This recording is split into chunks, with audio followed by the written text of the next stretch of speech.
Let's learn about recursive sequences by finding the first 5 terms of a sequence defined by a 1 equals 3 and a sub n plus 1 equals 2 times a sub n minus 1. A recursive sequence is defined by 2 key parts. First, an initial term, which in this case is a 1 equals 3, and second, a rule that tells us how to find the next term using the previous term. Let's find each term step by step.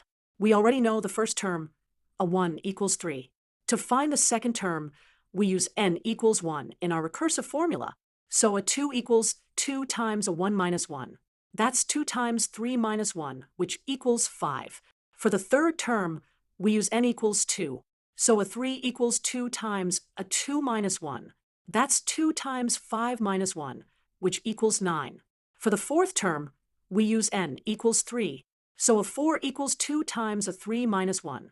That's 2 times 9 minus 1, which equals 17. Finally, for the fifth term, we use n equals 4. So a 5 equals 2 times a 4 minus 1.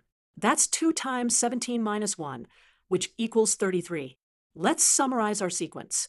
The first 5 terms are 3, 5, 9, 17, and 33.